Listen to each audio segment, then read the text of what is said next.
El enunciado dice lo siguiente.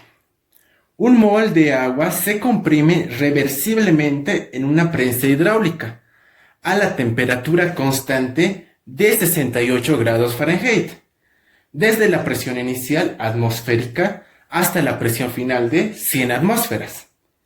Calcular el trabajo realizado en el proceso en joules, sabiendo que a esta temperatura el coeficiente de compresibilidad isotérmico es 45,3 por 10 a la menos 6 atmósferas a la menos 1.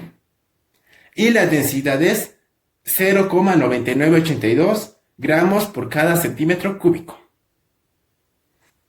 Bueno, aquí ya tenemos el ejercicio planteado, el cual nos dice que un mol de agua de un estado inicial se comprime a temperatura constante de 68 grados Fahrenheit a un estado 2, en el que su presión es 100 atmósferas. Pero en el estado 1 nos dice que la presión que tiene es la atmosférica, que se vendría a ser la presión atmosférica al nivel del mar, una atmósfera. Ya, para ello, para el proceso, para el cambio de estado, nos pide hallar el trabajo y nos da datos adicionales como ser el coeficiente de compresibilidad isotérmico y la densidad, que se mantiene constante durante el cambio de estado. Como nos pide trabajo, de entrada, el trabajo es presión por diferencial de volumen. ¿Ya?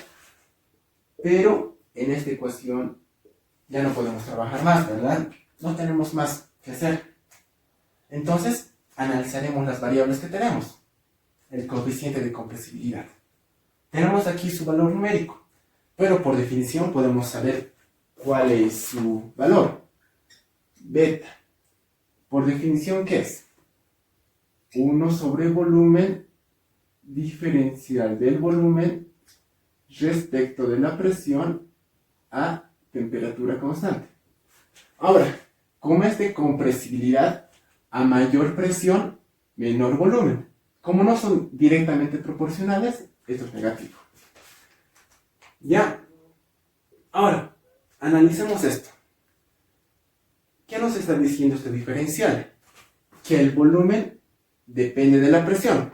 Por eso, diferencial de volumen respecto de la presión. Es parcial porque el volumen no solo depende de la presión, también depende de la temperatura. ¿Sí? Pero esta es la definición para el estado gaseoso. Ahora analicemos el ejercicio. ¿Estamos en estado gaseoso? Pues veamos. En el estado 1 tenemos un mol de agua a la presión de una atmósfera y a esta temperatura. Esto en grados centígrados, para que sea más entendible, es 20 grados centígrados. Entonces, a 20 grados centígrados y una atmósfera, ¿el agua en qué estado se encuentra? Líquido, ¿verdad? Entonces, esto es líquido. El estado 2. El estado 2 también se encuentra a 20 grados centígrados, pero su presión es mucho mayor, es 100 atmósferas. ¿Debería seguir en estado líquido? ¿Un líquido es afectado por su presión para cambio de estado? No a temperatura constante. Entonces, esto también es líquido. Y si todavía no estamos seguros de si el estado 2 es líquido, analicemos el otro parámetro que nos dieron. Nos dicen que la densidad es este valor para todo el proceso. Si mi densidad se está manteniendo constante durante el cambio de estado, entonces no he cambiado de estado de agregación. Porque si en el estado 2 fuera un vapor, mi densidad en el estado 2 sería mucho más bajo. No sería la misma. Al ser la misma densidad, ambos son líquidos. Entonces, tenemos que modificar esta ecuación. Acá, el volumen depende de la presión y la temperatura, porque es gas. Pero para un líquido, ¿el volumen de qué dependería? Solo de la presión, no de la temperatura. Hasta en el ejercicio se nota. Esa temperatura constante, hemos cambiado la presión y ha disminuido el volumen. El volumen solo ha dependido del cambio de la presión.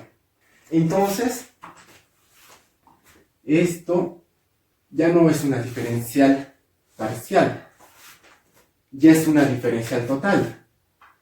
Diferencial del volumen respecto de la presión. ¿Por qué ahora es un diferencial total? Porque ahora el volumen solo depende de la presión. Ok, si ya tenemos eso, aquí tenemos diferencial de volumen. Aquí tenemos diferencial de volumen. Si reemplazamos esta ecuación acá, podríamos tener una ecuación del trabajo en función del diferencial de presión. Y ya sería integrable. Y eso es todo lo que es el ejercicio. Ya, pero primero haremos un análisis más. Este volumen.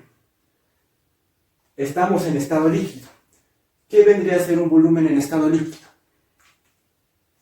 Masa sobre densidad, ¿verdad? El volumen es masa sobre densidad. Pero no tenemos masa en el proceso, tenemos moles. No es complicado. Masa, ¿qué es? Moles por peso molecular sobre la densidad. Ya entonces, de esta ecuación, despejaremos diferencial de volumen. ¿Qué vendría a ser diferencial de volumen? Menos beta por el volumen. Pero el volumen es moles, peso molecular sobre densidad, por diferencial de presión. Esto vamos a reemplazar en la ecuación alfa.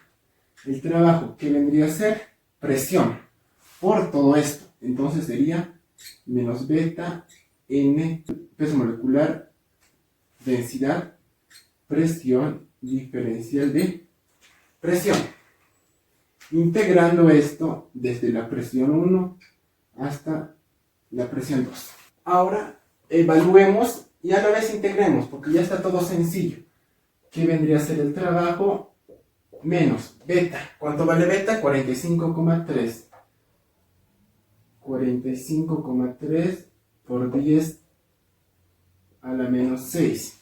Sus unidades es 1 sobre atmósferas por moles. Un mol por el peso molecular es agua. ¿Cuánto sería? 18 gramos sobre mol. Sobre la densidad, que se ha mantenido constante. Según el ejercicio, 0,9982. 0,9982. Unidades, gramos sobre centímetro cúbico. Esto por la integral P diferencial de P. La integral es P cuadrado sobre 2.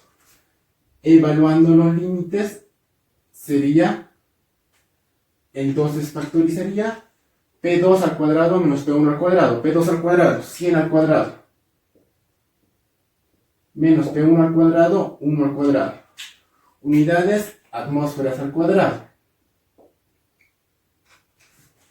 Hagamos el análisis de dimensiones. Mol con mol se me va, gramo con gramo se me va, esta atmósfera se me va con esta atmósfera cuadrada, centímetro cúbico puede subir arriba, ¿y qué me quedaría? Centímetro cúbico por atmósfera.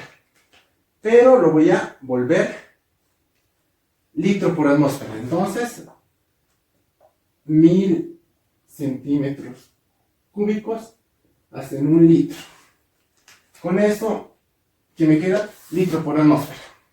Entonces el trabajo es menos 4,084 por 10 a la menos 3 atmósferas por litro. Pero el ejercicio lo que nos pedía era en joules. Entonces, para transformar de atmósferas litro a joules, se utiliza la relación de las R's, ¿verdad? La R de atmósferas litro con la R de joules. 0,082 atmósferas litro tiene 8,314 joules. De acá, atmósferas litro con atmósferas litro se me va. Y me quedaría trabajo en joules. ¿Cuánto me sale? Me sale menos 0,414 joules. Y como pueden ver del ejercicio, es solo esto. Lo importante era el análisis, saber que lo que estamos tratando es líquido, no es gas. Con un simple análisis hemos resuelto todo de un modo sencillo. Este ejercicio se puede complicar bastante si lo haces de un modo extenso, pero de este modo pudieron ver que es bastante sencillo.